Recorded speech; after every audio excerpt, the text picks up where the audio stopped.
BLD ಕಾಲೇಜಲ್ಲಿ ಓದುತ್ತಿರುವ final year BSc nursing ನ ವಿದ್ಯಾರ್ಥಿ.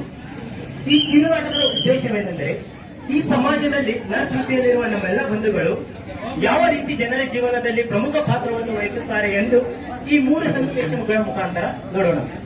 ಮೊದಲನೇ ಸನ್ನಿವೇಶದಲ್ಲಿ ಅಕ್ಷತಾ ಎಂಬ ಒಬ್ಬ ಸ್ಟಾಫ್ ನರ್ಸ್ ಯಾವ ರೀತಿ ತನ್ನ ವೈಯಕ್ತಿಕ ಕುಟುಂಬ ಹಾಗೂ ತನ್ನ ಸ್ನೇಹಿತರೆ ರಾಹುಲ್ ಹೇಗೆ ತನ್ನ ಕುಟುಂಬಕ್ಕಿಂತ ಹೆಚ್ಚಾಗಿ ತನ್ನ ಕರ್ತವ್ಯಕ್ಕೆ ಹೆಚ್ಚು ಮಹತ್ವ ನೀಡಿದರು.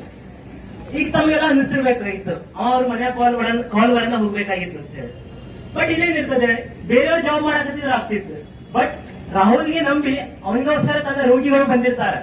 ಅವ್ರೇನು ಬಂದಿರ್ತಾರೆ, ನಮಗ್ ಕಾಪಾಡ್ತಾರೆ ಅಂತ ಹೇಳಿ ಬಂದಿರ್ತಾರೆ. ಇಲ್ಲಿ ನಮ್ಗೆ ಕುಟುಂಬಕ್ಕಿಂತ ಹೆಚ್ಚಾಗಿ ನಮ್ಮ ಕರ್ತವ್ಯ ಮಿಡಲಾಗಿತ್ತು. ನಮಗೂ ಕೂಡ ನಮ್ಮ ಕುಟುಂಬದ ಮೇಲೆ ಕಾಳಜಿ ಇದೆ. ಬಟ್ ನಮ್ಮ ದೃಷ್ಟಿಕೋನದಲ್ಲಿ ಯಾವುದೇ ಸಂಬಂಧಗಳಾಗಲಿ, ಯಾವುದೇ ಜಾತಿ ಧರ್ಮ ಗಂಡು ಹೆಣ್ಣು ಅನ್ನೋ ಭೇದವಿಲ್ಲ. ನಮ್ಮ ದೃಷ್ಟಿಕೋನದಲ್ಲಿ ಎಲ್ಲರೂ ಸಮಾನ.